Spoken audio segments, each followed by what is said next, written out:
今日嘅崇拜啦，咁變咗有啲弟兄姊妹嚟唔到，我哋遲啲佢哋可以睇翻啦。大家好啊，今日咧我哋好似翻一個似曾相識嘅一個嘅角色啊，喺網上崇拜。咁我記得咧，即係喺pandemic 開始嘅時候咧，我哋都好善用呢一個網上嘅資源啦，去以至到我哋雖然實體唔能夠翻去，咁我哋仍然可以透過Zoom 啊、live streaming 啊咁樣去嚟到一齊去敬拜啦咁。咁我再仲記得咧，初我哋喺線上崇拜嘅時候咧，其實都好多嘅適應嘅。咁特別是我哋要喺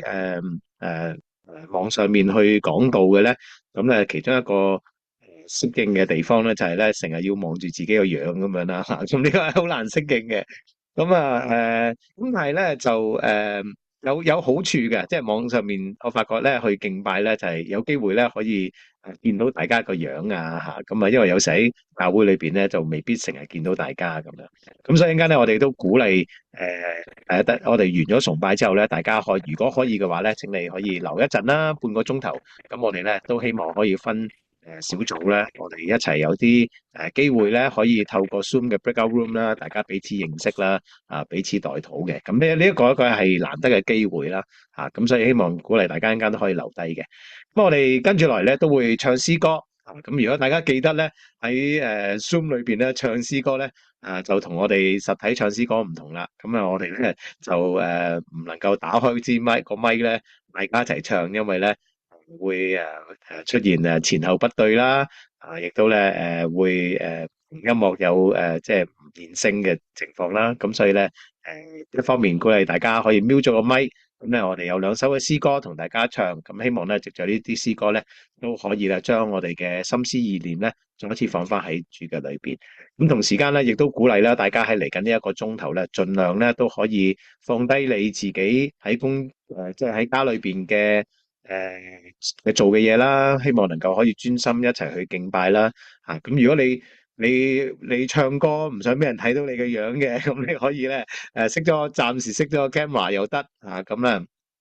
希望大家咧都可以用呢兩首詩歌咧去投入敬拜。最主要咧就係就正如我頭先阿 Jeff 所祈禱啦，主耶穌喺我哋當中，我哋咧想獻上嘅、想呈獻嘅，都係咧向着呢位主嚟到去獻上。好嘛？聽我讀出今日亦都揀咗一節經文啦，嚟到去提醒我哋。詩人話：全地都當向神歡呼，多歌頌他名的榮耀，使讚美他的話大有榮耀。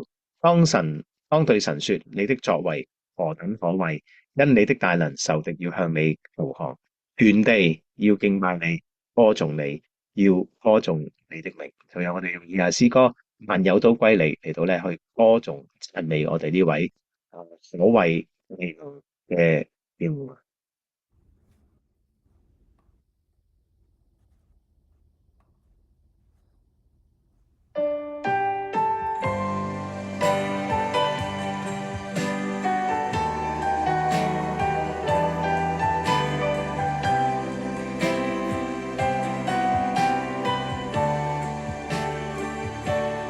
你是榮耀，至美尊崇，萬有都歸於你名下，配受傳頌，智慧至聖尊貴，願讚揚獨有主美善的真態。你是榮耀，至美尊崇，萬有都。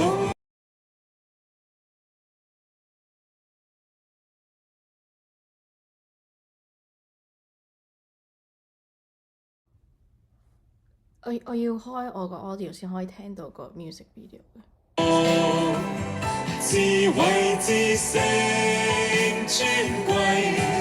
願讚揚獨有主美善的真態，齊向你舉手傳揚，神神的犧牲與十架，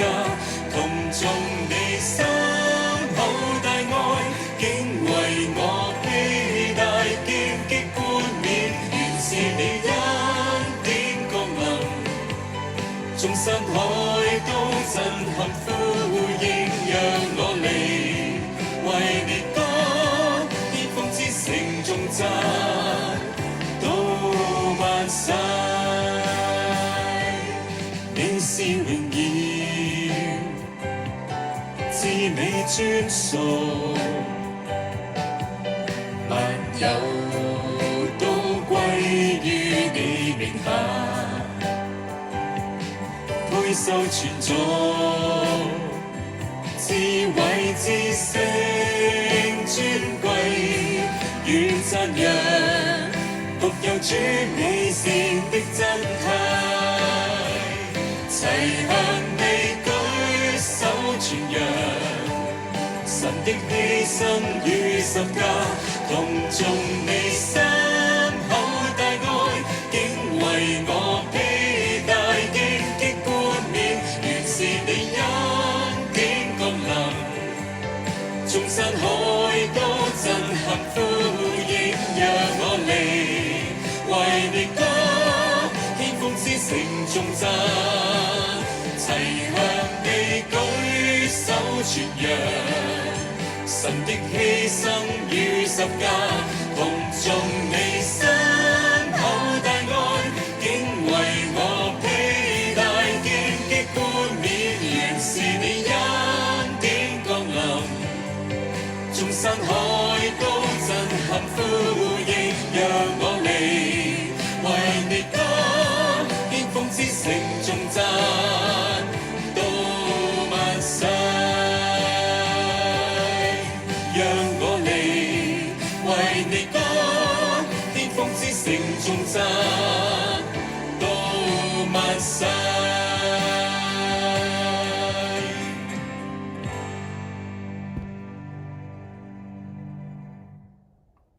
首詩歌同大家唱咧係叫做平安啦。咁啊，唔知大家過去呢一個星期裏邊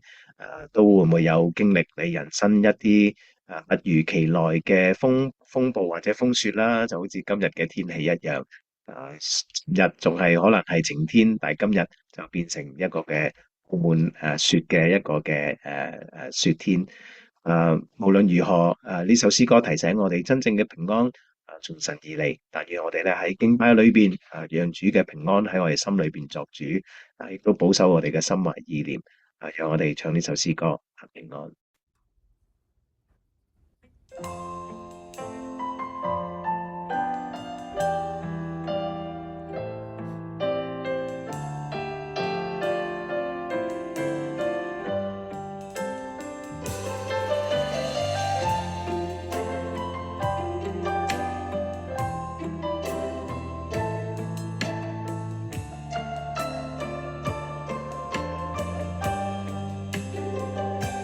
就算世界刮着狂風暴雨，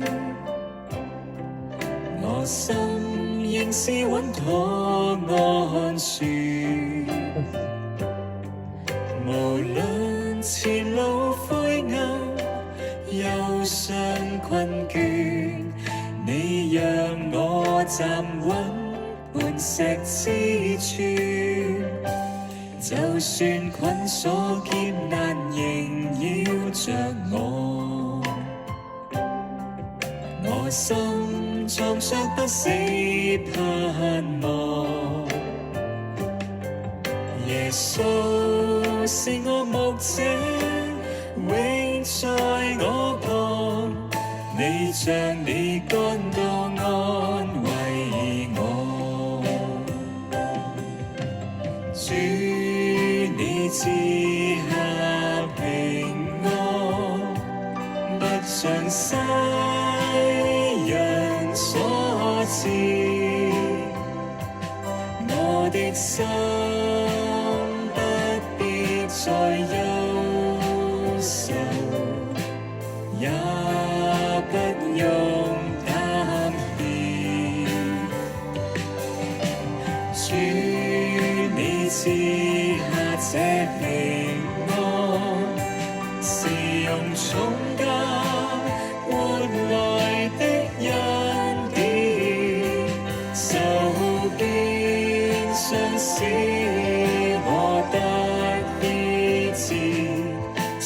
刑罰，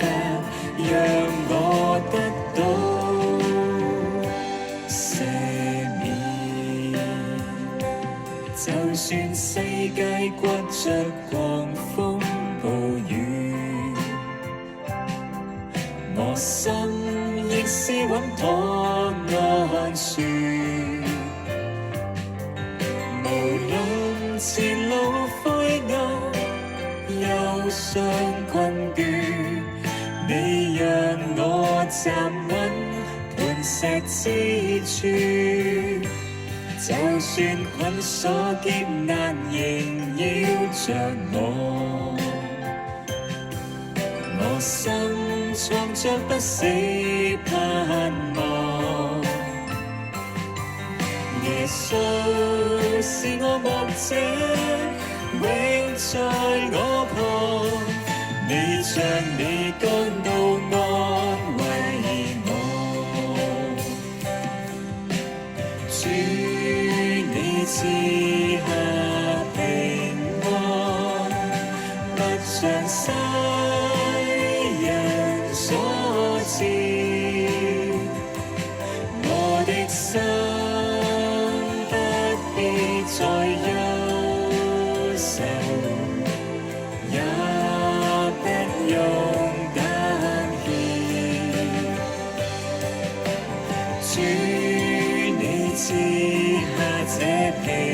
安，是用重價換來的恩典，受鞭傷使我得醫治，受刑罰讓我得到赦免。主，你賜下平安，不像世人所賜，我的心不必再憂愁，也不用擔憂。主，你賜下這平安，是用重價換來的恩典，受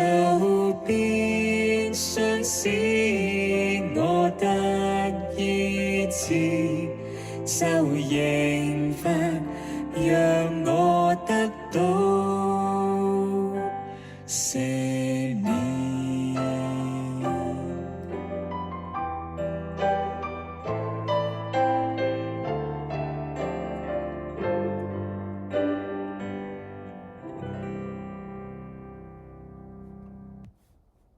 好，讓我哋一齊祈禱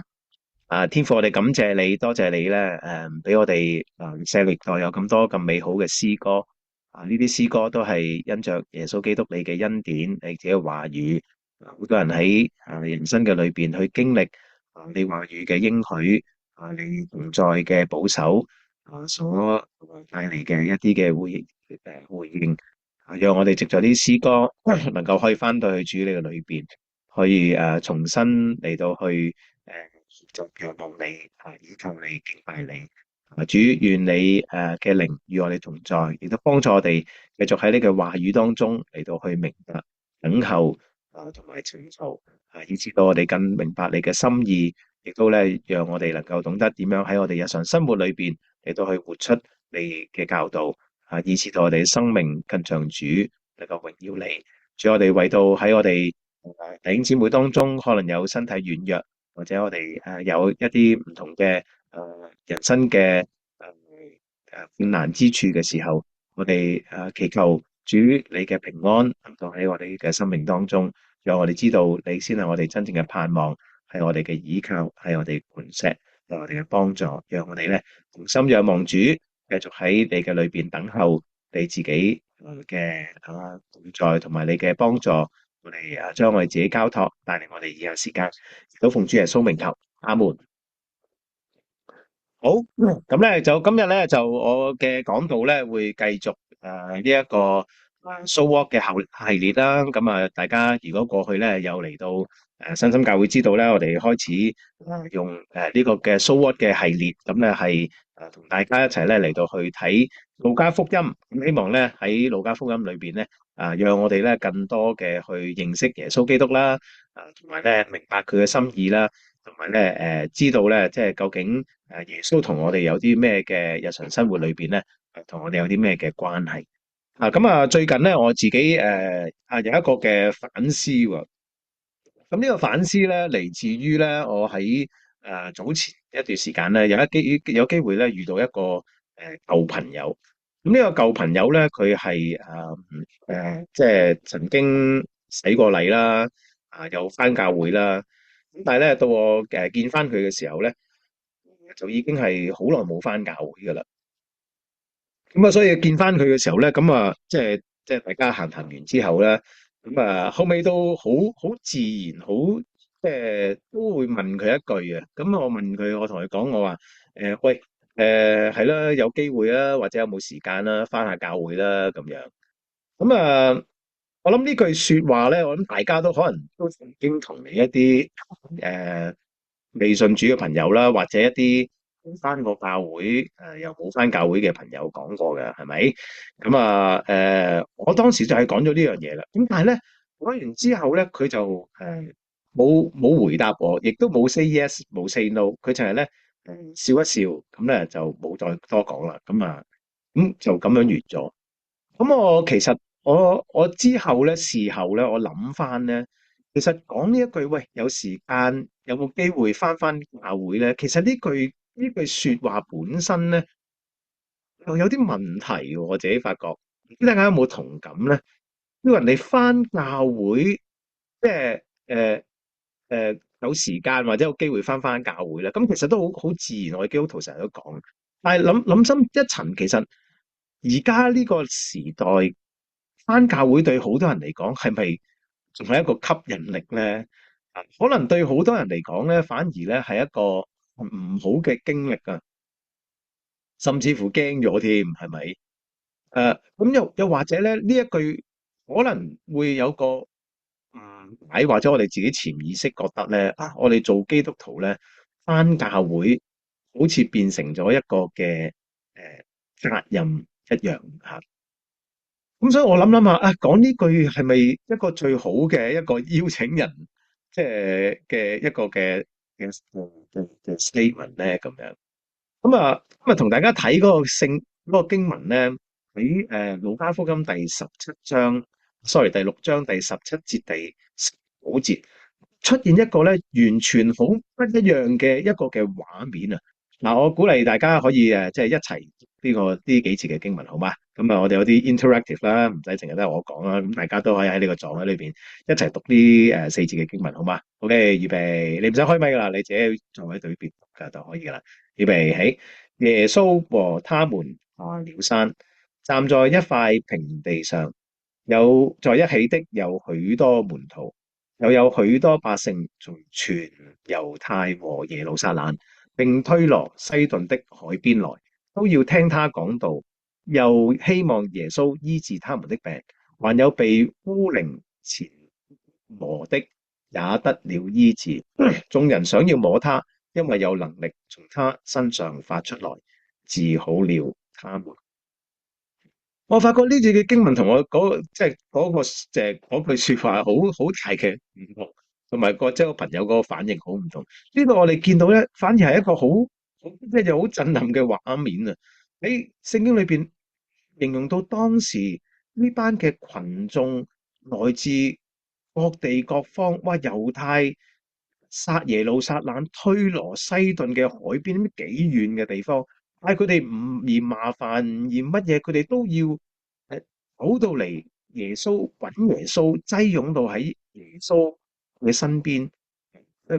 啲門徒唔使講話，喂，你嚟翻下教會啦。佢哋唔需要咁樣講，但係佢哋咧反而咧係自願嘅，係自動嘅，有一個渴求嘅。究竟乜嘢係令到佢哋去咁引佢哋咧？就係耶穌佢自己。咁耶穌有咩咁引佢嘅主要原因咧？咁喺第18節第19節講咗，佢話啲人其實嚟到咧，哇，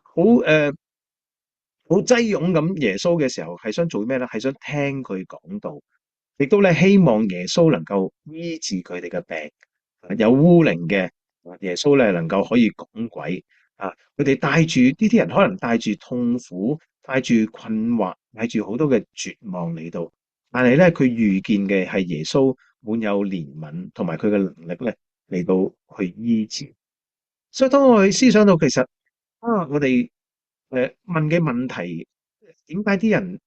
你會唔會返教會咧？其實係咪我哋只係呈現緊一個制度，或者我哋覺得係一種責任啊？或者有時我哋可能甚至乎自覺帶咗一種 shame 咁樣 shame 人嘅一種嘅出發點啊！你做咗基督徒咁耐，你應該要返教會嘅喎，你起碼都返嚟守聖餐啦，咁樣係嘛？即係呢啲咁嘅好奇異嘅諗法。仲話其實真正吸引我哋，就甚至乎我哋自己返教會嘅動機，係咪我哋去敬拜呢位吸引我哋嘅耶穌咧？當我哋邀請人返嘅時候，係返緊一個地方，仲話去返到一段即係與耶穌相遇嘅一個嘅時間，同埋與耶穌同行嘅呢一個嘅關係咧？喺路加福音第6章，我哋睇到咧，耶穌唔單止係關心有憐憫去醫治嗰啲喺病困受魔鬼折磨嘅一啲嘅人嘅有即係去關心佢哋呢方面，耶穌亦都係關心佢即係佢嘅門徒佢嘅會眾點樣喺佢嘅生活裏邊咧嚟到去活出一個豐盛嘅人生。所以咧，我哋見到咧，耶穌唔單止喺醫治之後，佢淨係喺度行神蹟，耶穌亦都喺度坐低開始教導，教導乜嘢？教導天國嘅真理。佢跟住落嚟咧，我同大家去睇嗰一段嘅經文咧，正正係記錄咗耶穌去一段咧，塑造佢門徒嘅生命。建立一個穩固根基嘅信息嚇，咁啊，我哋咧就進入呢一個耶穌嘅教導裏邊，因為咧，耶穌呢個教導裏邊咧，從一個好其實係好貼地嘅，亦都係一個我哋人生裏邊好根本嘅嘅需要開始啊，係講到我哋嘅價值觀，我哋同人之間嘅關係，同埋咧我哋嘅嗰個嘅內在嗰個嘅生命。而我哋可以睇到耶穌嘅教導啦，可以講話係一個顛覆世界嘅睇法，唔單止係講緊一啲即係chicken soup 呢啲人嘅智慧嘅一啲嘅教導，而係佢講緊一個屬天國生命嘅一啲嘅特質嚇。咁我哋一齊嚟到去睇下，咁有3個咧好顛覆佢嘅門徒嘅一啲嘅教導，我哋一齊嚟去睇。咁第一個咧就係耶穌講到咧點樣對呢個嘅世界一個幸福嘅一個嘅定義，呢個嘅價值觀嘅一個嘅全新嘅一個睇法。我哋嚟到去睇第20節。去到第26節，咁我哋咧亦都可以一齊讀啦嚇，第20節至到第26節，咁經文已經打咗喺個 PowerPoint 度啦。咁我哋一齊讀好嗎？預備起。耶穌舉目看着門徒，說：貧窮的人有福了，因為神的國是你們的；現在飢餓的人有福了，因為你們將得飽足；現在哭泣的人有福了，因為你們將要歡笑。人為人子的緣故恨你哋，拒絕你們，罵你們，把你們當惡人，除掉你們的名，你們就有福了。在那日你們要歡欣雀躍，因為你們在天上的賞賜是很多的。你們的祖宗也是這樣待先知的。但你們富足的人有禍了，因為你們已經受過安慰；你們現在飽足的人有禍了，因為你們將要飢餓；你們現在歡笑的人有禍了，因為你們將要哀慟哭泣。人都說你們好的時候，你們有禍了，因為他們的祖宗也是這樣待先知的。嗱，弟兄姊妹，呢度咧，我哋睇到咧，路加俾我哋睇到一個咧，係一個屬天一個逆向嘅思維。當呢個世界咧喺度講緊話，當有錢有能力被肯定，點先算係一種成功，或者一種係幸福或者福氣咁樣？但係耶穌作為我哋嘅造物主，我哋嘅君王，佢喺度咧，佢即係顛覆咗呢一個佢嘅邏輯。佢反而話貧窮嘅人有福了，飢餓嘅人有福了，哀哭嘅人有福了，被人恨惡、拒絕、辱罵嘅人有福了。所以你可以想象當時聽嘅人，哇，點解呢啲人係有福咧？嗱，我哋要明白耶穌當然唔係喺度話貧窮本身係好，亦都唔係話即係我哋一定要做基督徒成日都要哎呀好慘啊，成日都要受苦，追求受苦，唔好直貧啫。調翻轉頭，耶穌成日教導我哋要顧念窮人嘅需要嚇，我哋咧要幫助有需要嘅人嚇。其實耶穌喺度咧係宣告一個嘅屬天嘅真理啊！呢個真理咧可以分開兩個方向嚟到睇。第一，耶穌所講到嘅貧窮、飢餓、哀哭，其實唔係淨係單止係一個物質嘅狀態，反而係一個內心嘅一個嘅位置嚇。如果我哋對比翻馬太福音喺呢一個嘅八福裏邊，佢提到呢一個嘅貧窮咧，佢又講到 poor in spirit。即係意思係，其實我哋喺我哋嘅靈裏邊，我哋睇到我哋好需要上帝，我哋願意喺神嘅面前咧嚟到去謙卑落嚟。唯有我哋謙卑自己落嚟，我先睇到我哋人唔能夠單單完全依靠自己，我哋需要嘅係依靠上帝。而呢啲人可能佢正在喺刻咗喺自己人生嘅困境裏邊，甚至乎被忽略、被排斥、被逼迫。但係正因為喺呢個貧乏嘅裏邊，佢哋更加去尋求倚靠上帝，而神正正要讓呢啲人嚟去知道，神睇見佢哋，神亦都關心佢哋，神在意佢哋，神冇忘記佢哋，神甚至應許天國將會屬於佢哋。所以當人生我哋總會走到一啲嘅位置裏邊，我哋覺得實在好多嘅困苦，實在好多嘅艱難。有好多時我哋並唔係能夠可以逃脫一啲現實環境所帶嚟嘅一啲嘅困局裏邊，但係耶穌卻喺向住呢一班嘅人話俾佢哋聽，喺我哋嘅環境可能冇改變，但係呢個並唔係我哋嘅結果，因為呢啲嘅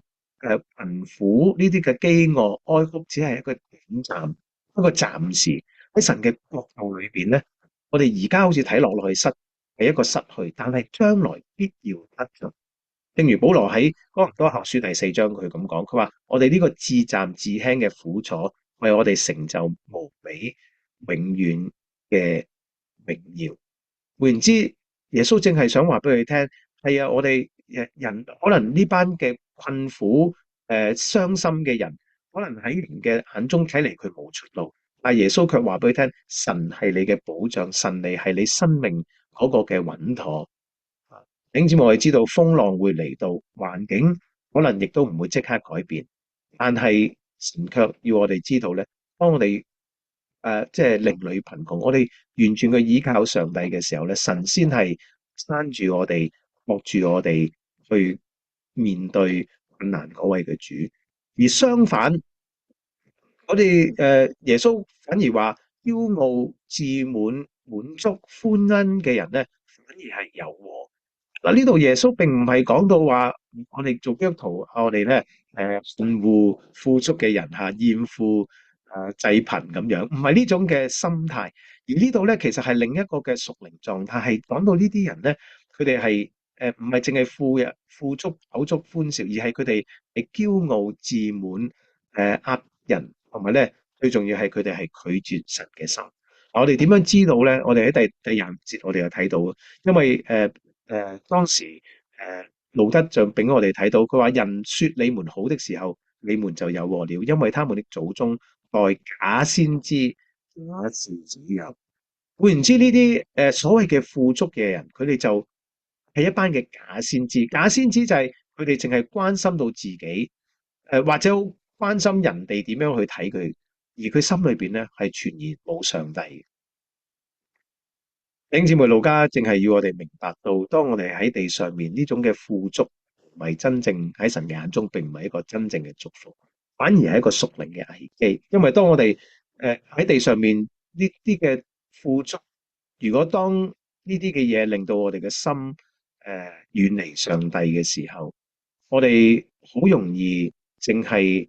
專注咗喺啲地上所活出嗰個嘅標準而活，而忽略咗永恆嗰個嘅價值而活。而當人耗盡一生去追求物質嘅豐富，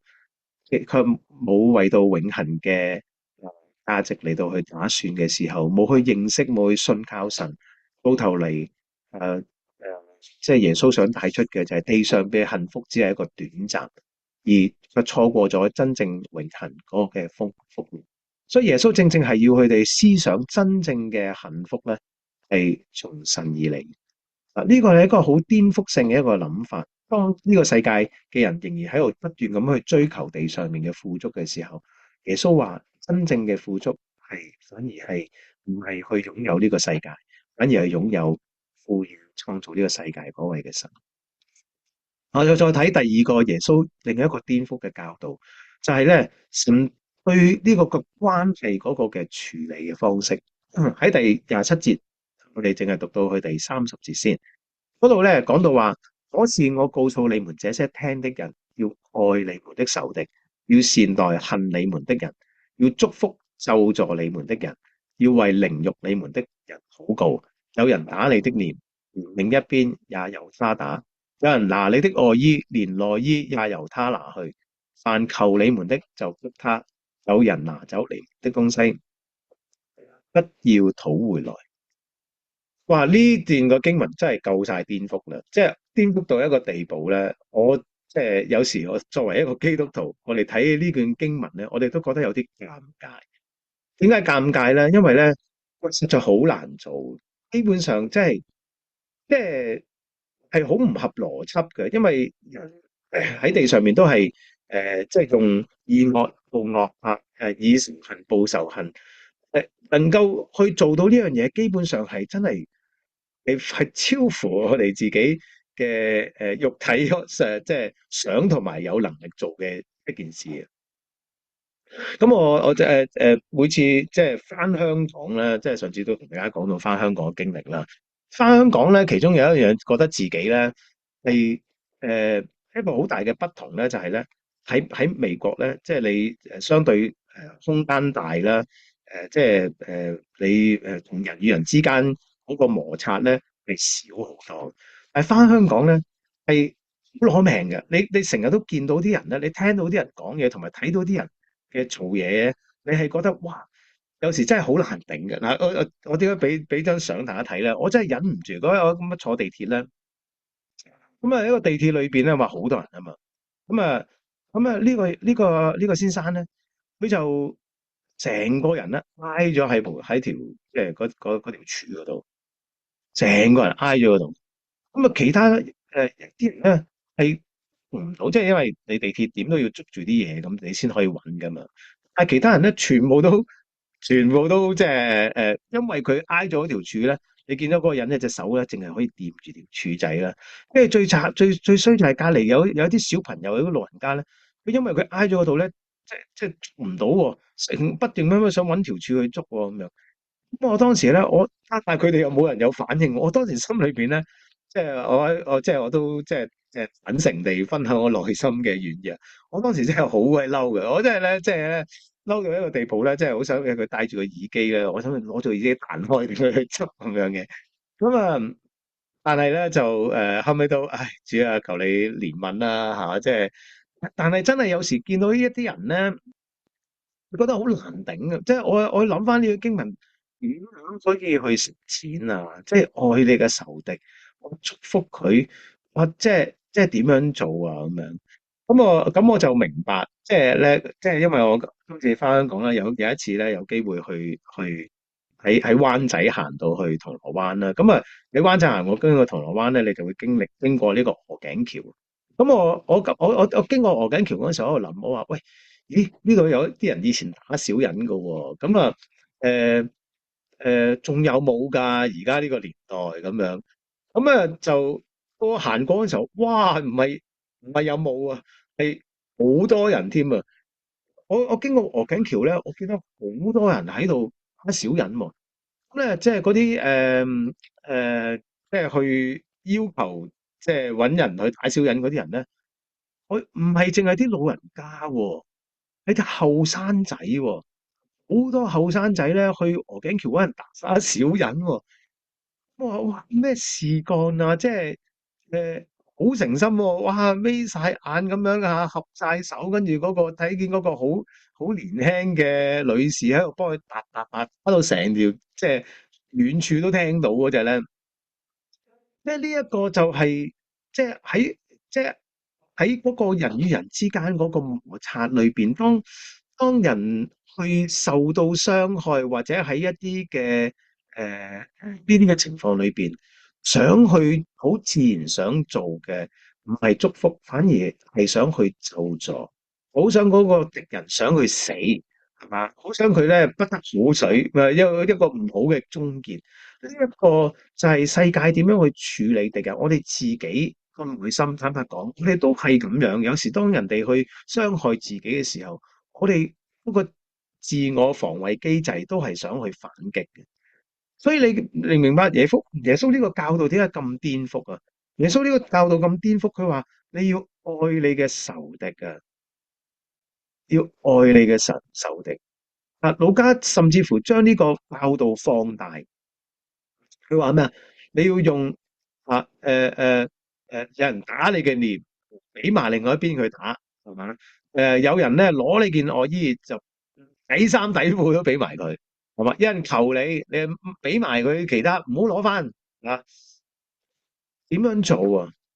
啊，其實我覺得咧，即係呢一個咧，耶穌喺好多嘅教導裏邊咧，都係用一個叫做 hyperbole，係 hyperbole，即係一個誇張式嘅方式。嗱，呢個誇張式嘅方式唔係我哋唔好照做，只不過咧，佢裏邊卻帶出咗一個嘅原則嚇，一個原則嘅裏邊咧，就係啊，我哋平時我哋有權去反擊，我哋想有個權去討回公道，但係耶穌佢反而去提高一個嘅更高尚嘅標準，佢就將呢個標準集成一句我哋所謂叫做金科玉律啊 Golden Rule。佢話你哋願意人點樣待你，你們也要點樣去待人。當我哋受到即係敵人嘅傷害、受到人嘅攻擊嘅時候，係我哋好自然會諗到想去反擊，但係耶穌卻去俾即係提醒你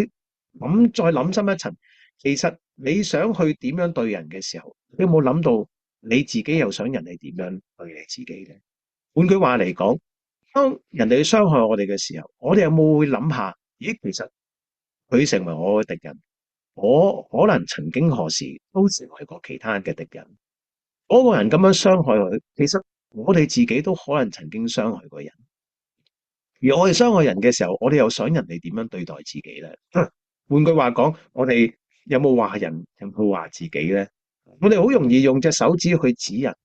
但係其實喺指人嘅同時，我哋四隻手指其實可能都係指緊我哋自己咧。好多時我哋淨係睇到人哋嘅問題，佢睇唔到自己嗰個嘅問題。所以喺第41節，耶穌咁講，佢話點解你睇到你弟兄眼中有刺，卻睇唔到自己有碌木喺度咧？啊，點解我哋淨係挑人哋嗰個嘅問題，亦都冇，但係卻冇去先處理好自己嘅問題咧？我前幾日咧先有犯呢個毛病啊！咁我有一次咧就同我個女講，因為佢喺張台度啊，我哋間屋企咧喺度嘗試去即係我翻到嚟之後咧，去履行呢一個清潔嘅一個嘅守則嚇，即係你做完啲嘢咧要擺好佢啊咁樣啊，咁啊希望 keep 住間屋乾淨咁樣。咁我見到我個女食完個杯麵啊，擺咗喺嗰個台嗰度，咁我同佢講喂。快啲攞翻去啦咁樣，咁跟住咧佢個回應係咩？佢話你五日都做完呢樣嘢都冇辦法翻去啦咁樣嚇。咁我聽完之後咧，一方面我又搞錯你咁樣即係講我，但係其實咧諗深一層啦，就係咁樣啦。即係當我哋去還嘅時候，其實咦自己都冇去反省翻自己即係有冇做好。所以呢一個嘅金科玉律就係當我哋去思考我哋點樣對人哋相處嘅時候。耶穌要我哋諗深一層，諗多一層。我哋想對人嘅時候，我哋亦都想人哋點樣對我哋自己嘅。其實耶穌最終極嘅原目的啊，並唔係我哋要去喺呢件事裏邊，我哋有得着定話損失，反而耶穌關心嘅係我哋個 being，我哋嘅唔係我哋嘅 doing，佢關心嘅係我哋願唔願意去要仁慈，好似我哋嘅父仁慈一樣咧。佢關心係我哋有冇好像我哋嘅天父一樣啦，因為天父亦都係咁樣嚟到對待我哋。當我哋好唔值得啊，我哋好唔配得，我哋好咩嘅時候，但係咧聖經卻提醒我哋，耶穌喺十字架為到仇敵嚟到祈禱，佢話父啊，赦免他們，化去咗呢一個嘅冤仇。而喺《使徒行傳》，當司提反去學效耶穌嘅為到佢殺人，即係去揾石頭掟死佢嘅人嘅時候，佢亦都祈禱求天父去赦免佢哋，因為佢哋唔知道佢哋所做嘅係乜嘢。弟兄姊妹，喺歷世歷代裏邊咧，其實咧好多時領人歸主，好多時唔係因為個咩嘅，即係當然係要口傳福音，去將呢個耶穌釘十字架、死而復活嘅道理去話俾人知。但係我發覺喺歷世歷代好多人信主，定係單單只聽到呢個道理，反而更多嘅係見到門徒嘅生命有冇流露出耶穌呢種愛仇敵嘅生命，呢一種 radical 好反常、好常態嘅一種嘅愛嚟到去震撼咗人嘅心，嚟到去見到耶穌咧咁樣啊。有一個好 classic 嘅一個嘅例子啦，可能弟兄姊妹都好多都聽過啦嚇。有一個 Jim Elizabeth Elliot 啊，一個宣教士嚇，喺1950年代佢Jim Elliot 同埋幾個宣教士咧，就去到一個以暴力聞名啦，殺好多外族人嘅部落嚟到去喺嗰度宣教傳福音。咁結果咧呢個 Jim 咧真係同另外嗰4位宣教士咧一齊被殺。正當大家都會覺得哇呢一個宣教嘅行動正正係咪宣告失敗咧？呢個地方係咪冇得救咧？咁樣咁，但係點知個故事未完，幾年之後咧，Jim Elliot 個太太 Elizabeth Elliot 竟然帶住佢啲細路翻去同一個部族，唔係為咗報仇，而係為咗繼續去愛佢哋、接納佢哋、向佢哋傳福音。個結果係咩啊？個結果就係呢班殺害佢丈夫 Jim Elliot 嘅人全部信主，成個部族亦都放下咗呢個嘅暴力嘅文化。而最後咧，連嗰個部族嘅長老亦都公開見證，佢哋就係因為佢呢種寬恕、呢種咁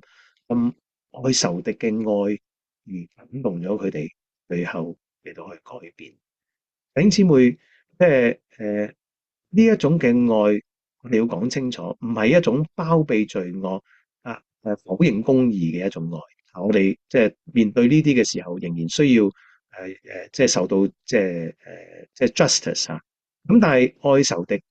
亦都唔係等於傷害冇發生過啊。饒恕亦都唔係代表唔需要承擔後果。耶穌從來冇輕看罪，但係佢可以選擇唔一定要用仇恨去回應罪。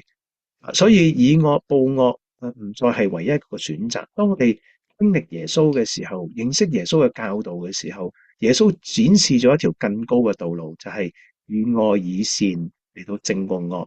以至到生命改變，能夠榮耀上帝。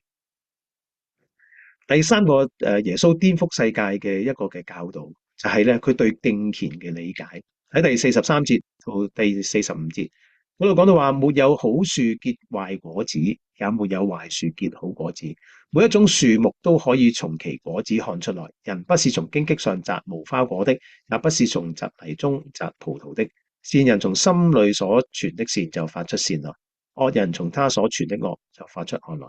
因為心裏所充滿的，口裏就說出來。弟兄姊妹，去到呢一段嘅時候，耶穌再一次去衝擊顛覆住我哋對於宗教嗰個嘅思維個想法。喺我哋嘅文化裏邊，甚至有時好喺教會裏邊，我哋對於敬虔呢一樣嘢好容易咧扭曲咗。我哋好容易會睇人嘅行為啦嚟斷定佢係咪敬虔，或者我哋會睇佢嘅形象啦、佢個外表啦、佢嘅衣着啦、佢嘅事功果效啦、佢嘅講嘅嘢咧，係咪佢就代表咗佢係一個敬虔嘅一個嘅人？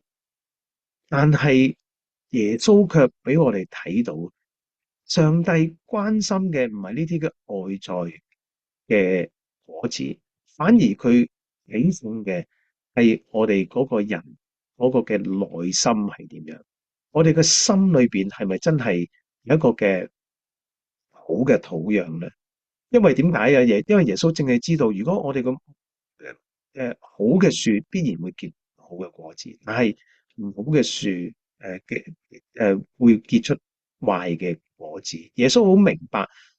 我哋嘅生命係由內而外嘅，而唔係要喺外邊你扮出嚟，而係由心裏邊自然嚟到去反映出嚟嘅。但係咧，往往咧，我哋人嘅心係敗壞嘅，聖經俾我哋睇到，我哋連自己有時咧，自己個心咧，係點樣，我哋都即係有時我哋都好難去防備。最近喺1月頭嘅時候咧，睇到有一個嘅即係基督教圈裏邊一個嘅報導啦。咁睇完咧，都係令自己即係都幾失落嘅嚇。咁啊就其實係提到咧有一個嘅基督徒嘅作家啦，叫做 Philip Yancey 啦。咁啊呢一個基督徒嘅作家咧，其實喺即係福音派嘅教會圈裏邊咧，係一個好出名嘅一個人物啦。因為咧佢出咗好多好暢銷嘅基督教嘅書籍啦，嚟到去講神嘅恩典啊等等諸如此類咁樣。咁咧幫助好多人咧，即係去即係喺個信徒嘅生命裏邊咧去成長啊，去經歷神嘅恩典咁樣。咁但係咧，佢喺1月頭咧，佢就卒之就公開宣布咧，佢就唔再演講啦，因為咧佢承認咧喺有8年嘅婚外情，咁啊，所以咧佢就宣布唔再演講，亦都唔再寫作，咁啊希望咧可以即係佢承認咧佢自己喺靈性上面犯錯啦，得罪上帝啦，令到家人咧蒙羞啦，令到上帝蒙羞啦，傷害咗家人啦，咁所以咧佢需要咧啲時間咧嚟到去即係去練多翻同家人嘅關係啦，咁樣。咁啊，當然啦，即係佢太太咧都有即係有作出回應啦。咁啊，希望為佢哋祈禱啦，祈求上帝賜予恩典啦，讓佢即使受傷害也能夠可以原諒佢嘅丈夫啦，等等之類。咁啊，其實即係好坦白講，即係做即係喺基督教嘅圈子裏邊呢啲嘅突如其來嘅呢啲嘅消息咧，亦都唔係一啲時常即係唔係好陌生噶啦。即係過去亦都有好多所謂叫做屬靈嘅偉人啊，一啲我哋好 look up to 嘅一啲嘅牧師啊、作家啊、等等嘅人咧，都相繼咧因為色情啊，因為其他嘅嘢咧跌倒啦到最後咧卻係即係令到好多基督徒咧都好迷惘啦，好迷失啦，或者點解會咁樣嘅？咁佢講得好好喎，哇！佢講咗好多大道理嘅，哇！佢幫咗好多人，但係點解會係咁樣咧？咁啊當然我哋冇一個嘅固定嘅答案啦，但係卻有一樣嘢可以值得我哋去思考。究竟我哋今日信徒嘅生命啊，真係千祈唔好去以人成為我哋自己嘅榜樣。最重要真係我哋翻去耶穌嘅裏邊咧，去同神繼續 keep 住有一個即係親密嘅關係，同埋咧我哋咧知道咧即係神咧亦都係好關心我哋嘅個生命，而唔係咧我哋外在嗰種嘅嗰種嘅表揚嚇。神甚至乎喺聖經裏邊啊。從來都唔會怕揭露屬於佢嘅人嘅罪。你睇見啊，大衛都係咁咯，即係掃羅又係咁咯。反而上帝會將隱而未見嘅罪惡去顯露出嚟。點解要咁樣做啊？就係正正係上帝關心佢嘅子民嘅生命，佢嘅心，唔願意我哋隱藏喺度黑暗裏邊。而慢慢成為一種外邊好屬靈，裏邊好虛假嘅一種狀態。所以其實耶穌今日要處理嘅係我哋呢種唔想我哋有一種生命嘅分裂，佢唔想我哋成為一種包裝嘅一種基督徒，反而會呼召我哋翻去最根本嘅地方，係我哋嘅心有冇去跟從上帝咧？我哋嘅心係咪真係信服跟住上帝嘅話語？當我哋願意聽、願意照住行嘅時候，我哋嘅心要每一天都喺神嘅話語裏邊被佢觸摸、被佢修正、被佢更新，我哋嘅生命先能夠慢慢一致去整全嚇，亦都讓聖靈一步一步去改變我哋嘅心，以至到真係能夠可以靠着主嘅恩典、聖靈嘅幫助嚟到去結出神喺我哋生命嘅果子。弟兄姊妹，耶穌喺剛才同大家分享嗰幾個顛覆性嘅教導，唔係耶穌講到咁顛覆性，唔係要我哋去俾我哋睇到，哇，係一個個嘅枷鎖，哇，又要改價值觀，哇，又要我哋愛仇敵，哇，又要我內外一致，呢啲唔係一個枷鎖，反而耶穌正係指向一個豐盛自由嘅道路，而佢要嘅唔係一啲宗教嘅表現，而係一個真實同佢相愛、順服佢嘅關係。所以耶穌問我哋一個好重要嘅問題，佢話第六章第46節，佢話你哋點解稱呼我主啊主啊，卻唔遵行我所講嘅呢？你哋點解稱呼我主啊主啊，卻唔遵行我所講嘅呢？呢個係一個好深層值得我哋自己去反思嘅問題，弟兄姊妹。我哋經歷咗上帝咁大嘅恩典，我哋經歷咗上帝咁多嘅祝福，我哋明白主耶穌救恩嘅寶貴，但係點解我哋生命裏邊仲有冇一啲嘅地方，我哋冇去將呢個主權去交俾呢位愛我哋、為我哋犧牲嘅耶穌作我哋生命嘅主咧？弟兄姊妹，今日喺我哋你同我嘅生命裏邊，有邊啲嘅位，我哋需要嚟到耶穌嘅面前同佢講：主啊，可能我唔夠，但係求你嚟到去幫助，讓我先將主權交喺你裏邊，求你嘅聖靈嚟到幫助活出一個自由豐盛嘅道路，嚟到去榮耀歸俾你咧。當我諗翻一開始同嗰個朋友嗰個問題，可能我要同佢講嘅唔係話俾佢聽，喂，你有冇機會時間翻去教會啊？可能我要同佢講嘅，反而係話俾佢聽，喂，耶穌其實好愛你，佢想祝福你，佢想引導你，佢想保護你，你願唔願意翻去佢裏邊，喺佢裏邊得着能力，得着盼望，得着喜樂，得着愛咧？讓我哋一齊同心祈禱。天父，我哋多謝你耶穌嘅話語何等嘅寶貴，亦都去顛覆住我哋喺對世界對我哋嘅影響，對我哋嘅睇法。但係主，你幫助我哋一班跟隨你嘅門徒，我哋嘅心意更新而變化，能夠察驗你純全可喜悅嘅旨意，以至到主啊，我哋唔係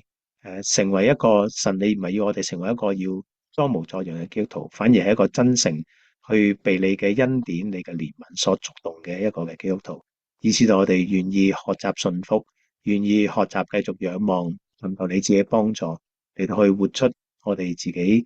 成為獻祭活祭嚟到獻上俾你。求主你幫助我哋我哋可能有跌倒嘅時候，但係咧我哋深信咧，主你仍然係care 我哋嘅 enough 去將我哋帶翻去你自己嘅道路嘅裏邊。求主你幫助，與我哋同在。我哋咁樣禱告，奉主耶穌名求。阿門。我哋一齊唱一首嘅回應嘅詩歌，陶造我嘅生命。由我哋嘅藉著呢首詩歌咧，因為點解嚟到去幫助我哋嚟到去咧為主你結果子。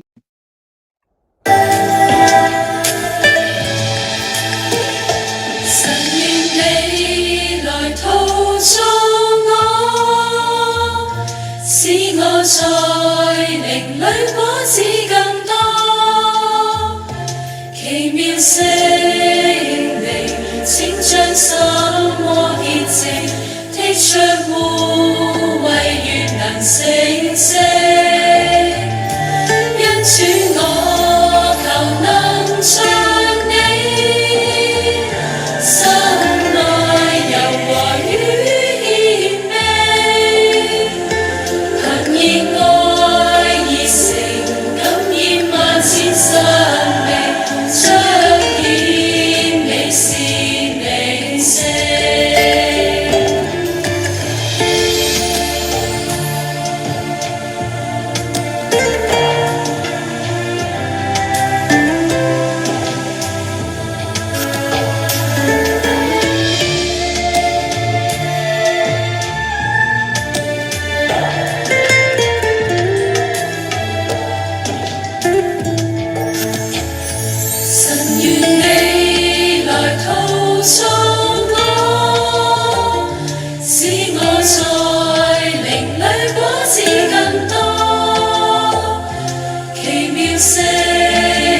星星。因此我求能像你，心內柔和與謙卑，熱愛熱誠感染萬千生命，彰顯你是明星。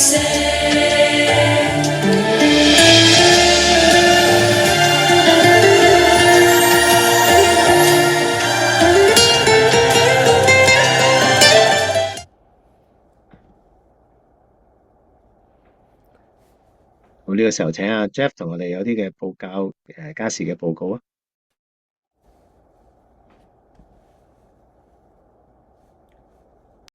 瞄咗你個咪。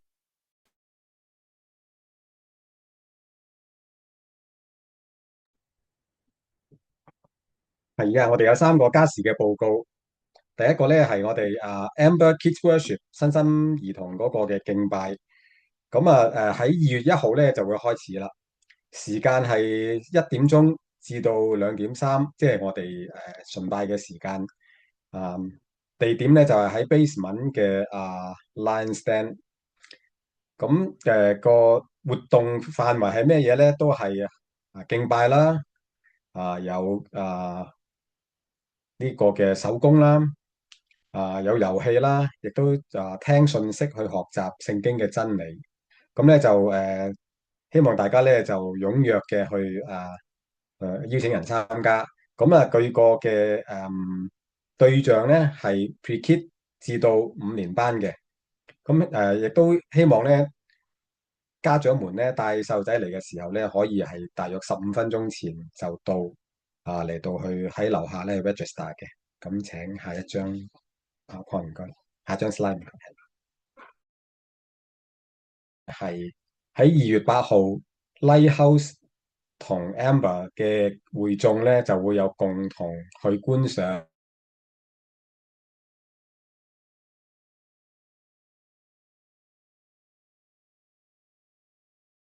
我哋彼此嘅認識。時間咧係下晝5點鐘開始。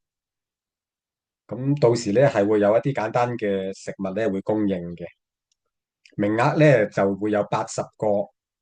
需要係喺網上報名嘅。大家睇到呢個 slide 咧有一個嘅二維碼，咁你話咧去報名，而報名得80個名額嘅緣故啦。咁你每次報名咧只係提供1個名額嘅，即係咧如果假如我屋企有3個人想去咧，我唔可以入我自己，然後乘2咁樣咁乘3咁樣係唔得嘅。你需要每一個人去參與咧，係要分別地去報名嘅，即係話你每一次報名只係加1個人入去嘅啫。咁下一張啦，唔該。喺嚟緊嘅星期5同埋星期日，Amber 咧會有自己設計嘅利是封去出售。咁有2個，大家睇到啦，會有2個唔同嘅 color 俾我哋去揀。我哋淨係收翻成本價，就係咧1蚊1包，包入邊咧有每個人咧都只可以係買4包嘅。而每個色咧只可以限制買2包，即係我唔可以同一時間要3或者4個唔同嘅顏色。如果你係想要晒4包咧，你最多只可以要2個 purple 同埋2個金色。咁喺幾時出售咧？會係喺星期5同埋星期日出售啦。咁因為我哋唔係喺網上去賣嘅，而係喺 in person 去賣，所以咧咁請大家你記得帶 cash，如果你到時係要買嘅時候。下一張唔該。咁咧雖然咧我哋今日咧就傳唔到奉獻袋，不過咧耶和華以勒係一切嘅供應者，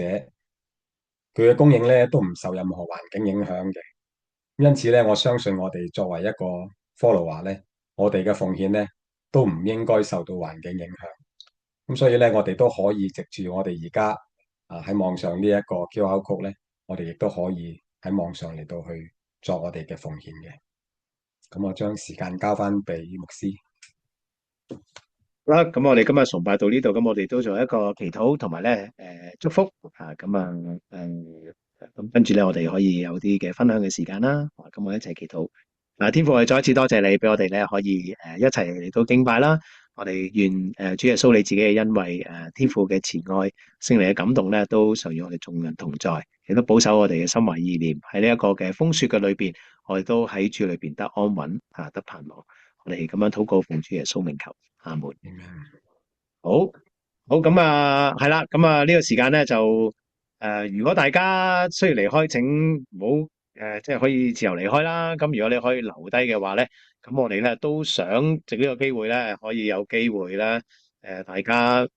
好耐未試過 breakout room 啦吓，咁啊以前我哋咧都成日都 breakout room 嘅吓，咁啊 breakout room 咁可以咧分小組啦，咁我哋可以大家有機會彼此認識下啦，彼此去代禱嘅時間啦，好唔好啊？咁我就喺度準備下呢個 breakout room 先，咁大家可以開咪啊，寒暄幾句先啊，咁樣。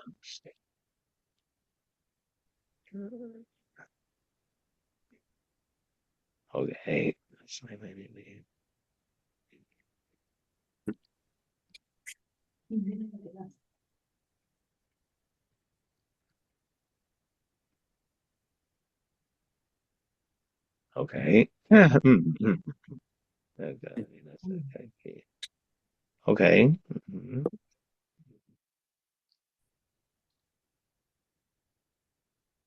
好啦，咁我哋就分4個房間啦，咁啊大家可以喺呢啲嘅房間裏邊咧，就去大家可以唔識嘅，大家就可以介紹下自己啦。咁咧，同埋咧就可以有分享下有啲咩代禱啦，今日有啲咩問題啦、得着啦，whatever 都可以嘅。咁我哋唔想太耐啦，咁啊希望咧大家可以維持喺半個鐘頭到啦，好嘛？咁啊好，咁啊大家可以分小組啦。我哋希望下個星期可以實體見面。拜拜。